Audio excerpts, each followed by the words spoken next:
की, तीन लोग के स्वामी दीनदयाल छे छोड़ाला श्री चार भुजानाथ की, श्रवण भगवान महावीर स्वामी की, प्रातस्मरणीय परम आदरणीय गो प्रतिपालक हिंदू व सुरत सनातन धर्म मेवाड़ संरक्षक श्री महाराणा प्रताप की, शिवाजी महाराज की, सम्माननीय मंच पर विराजित आदरणीय अभिभावक स्वरूप पधारे हुए तमाम अतिथि सभी को मेरा नमस्कार। अपना अमूल्य समय निकालकर पधारे हुए दर्शक दीर्घा में विराजित तमाम श्रोतागण को मेरा नमस्कार प्रणाम। महाराणा प्रताप ने हमारे पूर्वजों के साथ मिलकर जो धर्म और अपनी धरती को जो संजो के रखा, आज ये उसी का नतीजा है कि हम अपने आप को गर्व से कहते हैं कि हम हिंदू हैं, हम सनातनी हैं।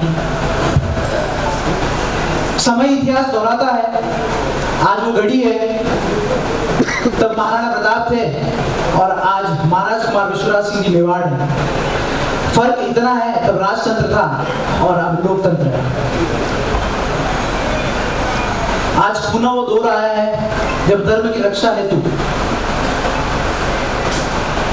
सनातन धर्म की रक्षा हेतु, अपनी उस ऐतिहासिक धरोहर की रक्षा हेतु महाराज कुमार विश्वनाथ सिंह जी यहाँ पधारे हैं। आप पर भाजपा ने विश्वास जताकर आपको नाथद्वारा विधानसभा से अपना प्रत्याशी घोषित किया। हर्षोल्लास तो उसी दिन से है जिस दिन ये सुनाई दिया कि महाराज कुमार ये चुनाव लड़ रहे हैं, भाजपा की तरफ से नाथद्वारा विधानसभा का नेतृत्व करेंगे। मैं यहाँ विराजे हुए तमाम मेरे भाई प्रवासी बंधुओं से एक सवाल ये करना चाहता हूँ। हम उस प्रांत से आते हैं राजस्थान के जो कभी गुलाम नहीं हुआ। ये कहने को हमें बड़ा अच्छा लगता है कि हम कभी गुलाम नहीं हुए, और गुलाम नहीं होने के पीछे जिनका योगदान रहा वो महाराणा प्रताप थे और आप श्री महाराणा प्रताप के वंशज हैं।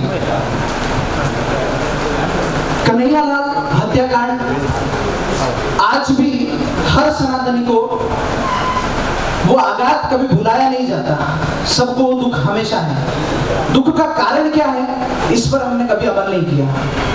मैं सिर्फ ये याद दिलाने आया हूँ, कन्हैयालाल हत्याकांड सरकार की मुखबत्ती का एक नतीजा है। सरकार अगर मुखबत्ती नहीं होती तो कन्हैयालाल हत्याकांड नहीं होता। शायद वो एक कन्हैयालाल हमारे बीच होता, और ऐसे कई कन्हैयालाल हो गए जो कि कभी प्रचार चुनाव या इस का मुद्दा नहीं बनाए गए।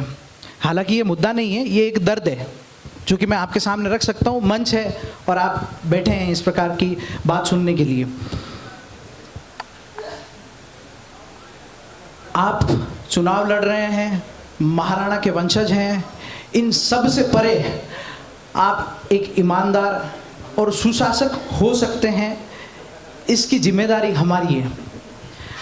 पर ये आप सब कैसे एहसास करेंगे, उसके लिए आपको जिताकर विधानसभा में भेजना अनिवार्य है।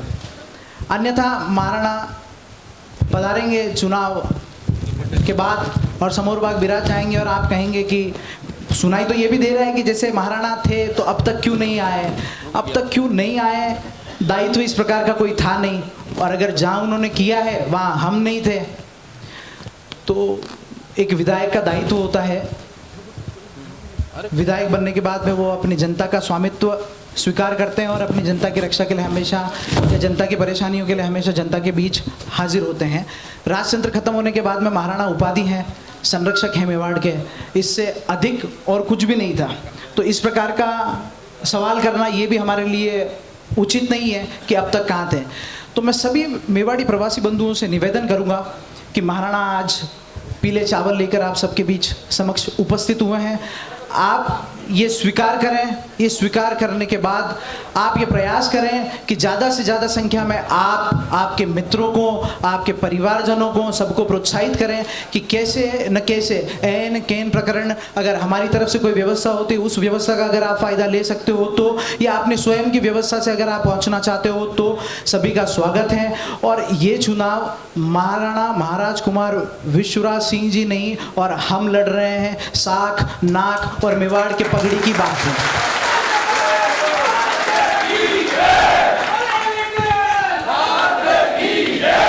हम सबको अफसोस होना चाहिए अगर महाराणा पुत्र महाराज कुमार विश्वराज सिंह जी मेवाड़ को अगर हाथ जोड़कर आपको ये कहना पड़े कि मुझे चुनाव में मत देने के लिए आप वहाँ पधारो, तो आप ये समझिए कि हम हमारे इतिहास पर मिट्टी डाल रहे हैं, महाराणा प्रताप के दिए हुए योगदान को हम भुला रहे हैं। तो महाराणा प्रताप के दिए हुए योगदान को याद में रखते हुए इतिहास समय दोहराता है, उस चीज़ को ध्यान में रखते हुए मैं सभी से करबद्ध ये निवेदन करूंगा, 36 कौम की तरफ से ये निवेदन करूंगा, मेवाड़ प्रवासी संघ की तरफ से ये निवेदन करूंगा कि सभी अपनी अपनी व्यवस्थाओं से जा सकते हैं, ना जा सकते हैं तो दूसरी प्रकार की हमारी तरफ से या भाजपा की तरफ से या किसी भी प्रकार की कोई भी व्यवस्था की जाएगी तो उसको आपको इत्तला कर दिया जाएगा। वो व्यवस्थाओं का आप पूरा का पूरा लाभ ले सकते हैं और कोशिश करें ज़्यादा से ज़्यादा संख्या में आप वहाँ पहुँचे। चुनाव का दौर है, भाषण तो सुबह से देते आए हैं और दे ही रहे हैं पिछले 15 दिनों से, समय और भी ले सकते हैं। निवेदन करने आए हैं यहाँ पर। महाराज कुमार साहब ने कहा था कि मैं भाषण दे नहीं सकता, भाषण मुझे देना आता नहीं है, निवेदन करना आता है। बड़े ही सरल सहज स्वभावी हैं, इनको किसी भी प्रकार का आडंबर नहीं, कोई अभिमान नहीं, किसी भी प्रकार का फूंकरा नहीं अपने मेवाड़ में कहते हैं। आप जब सुनेंगे तो आपको ज्ञात हो जाएगा, जब आप मिलेंगे तो आपको ज्ञात हो जाएगा कि ये हमारे बीच के ही हैं।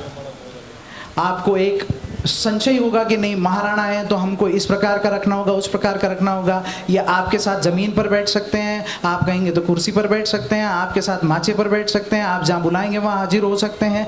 आपके दुख सुख और किसी भी प्रकार के आनंद, किसी भी प्रकार के कार्यक्रम में हाजिर होने की क्षमता ये रखते हैं और आप लाने की क्षमता रखते हैं, इसका मुझे पूरा विश्वास है। मैं अपने शब्दों को यहाँ विराम देना चाहूँगा। समय कम है, अतिथि ज़्यादा हैं, कहने को बातें बहुत हैं, पर आप ये सब इस चीज़ पे ध्यान में रखें कि मेवाड़ के महाराणा प्रताप द्वारा दिए गए योगदान को आज बुनाने का समय आया है। सब अपनी पूरी शक्ति लगा दें, एन केन प्रकरणेन अपने को महाराज कुमार विश्वराज सिंह जी सिसोदिया को, मेवाड़ को हमने विधानसभा में पहुंचाना है जीताकर। धन्यवाद। बहुत बहुत धन्यवाद शैलेंद्र जी।